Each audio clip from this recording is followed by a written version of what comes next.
এই hello viewers, শুভেচ্ছা নিন। এটা হচ্ছে চতুল দাড়িখেলের চৌধুরী বাড়ি। আমার কাছে হচ্ছে চৌধুরী বাড়ি বিষয় নয়, বিষয় হচ্ছে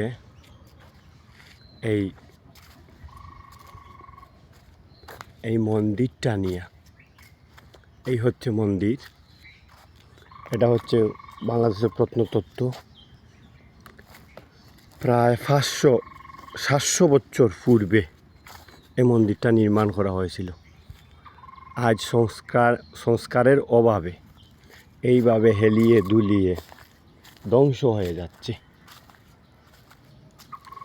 প্রতিটা যারা ধর্মে বিশ্বাসী, ধর্মাবলম্বী, তাদের উচিত ধর্মীয় স্থানটারে সম্মান দেওয়া, সম্মান করা, সংস্কার করা। কিন্তু আজ অবহেলার মধ্যে দিয়ে রয়েছে এই পুরাতন, এই প্রাচীন একটা ধর্মতত্ত্ব, প্রত্নতত্ত্ব অবহেলার মধ্যে দিয়ে রয়েছে। আমি যে কোনো ধর্মাবলম্বী হোক, আমি এই ধরনের স্থানরে তুলে ধরতে চাই এবং তুলে ধরব। সংশ্লিষ্ট ব্যক্তিবর্গর বরাবরে আমি অনুরোধ করতেছি, আপনারা এই প্রত্নতত্ত্বগুলারে সংস্কার করুকা বা হিন্দু বৌদ্ধ ঐক্য পরিষদের ব্যানারে এই মন্দিরটারে যেন সংস্কার করে দেওয়া হয়। যেহেতু এটা একটা প্রাচীন মন্দির, একজন বয়োবৃদ্ধ লোকের কাছ থেকে অনেক আগেই শুনেছিলাম যে প্রায় 700 বছর পূর্বের এই মন্দির চৌধুরী বাড়ির। এই মন্দিরটাও শুনেছি খুব ভয়াবহ। মন্দিরের মধ্যে অনেক কিছু রয়েছে, অনেক ধরনের গুরুত্বপূর্ণ বিষয় আদি রয়েছে। হয়তো আমি এগুলো আমার বাঙ্গাইয়া উনি বলে নাই, আর আমি বলতে পারতেছি না। পাশাপাশি আর একটা বিষয় রয়েছে, আমার এখান তো আপন মানুষের কাছ থেকেও শুনেছি, এই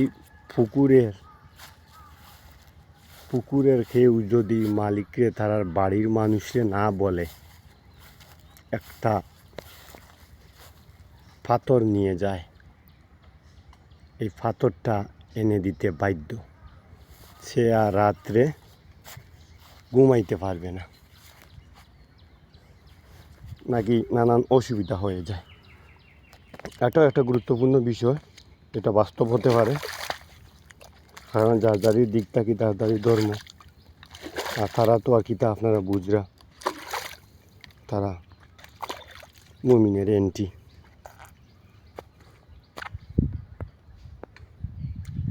আমি সংশ্লিষ্ট ব্যক্তিবর্গর বরাবরে অনুরোধ করতেছি এবং পাশাপাশি হিন্দু বৌদ্ধ ঐক্য পরিষদের বরাবরে অনুরোধ করতেছি, যতগুলো আমাদের খানে ঘাটে এই প্রত্নতত্ত্ব রয়েছে বা মন্দির রয়েছে, ওগুলা সংস্কার করার জন্য এবং প্রাচীন মন্দিরগুলারে আবার প্রাণ ফিরিয়ে এনে দেওয়ার জন্য সংস্কার করা হোক।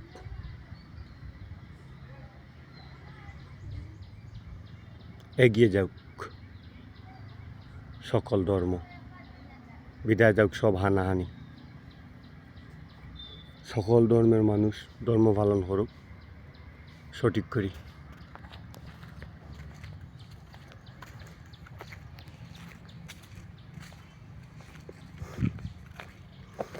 সকল ধর্মের মানুষ তার ধর্ম পালন করুক, সব ধর্মাবলম্বীরা শান্তিমতো তার ধর্ম পালন করুক, এই প্রত্যাশায় আজকের এই ভিডিও সমাপ্তি ঘোষণা করলাম।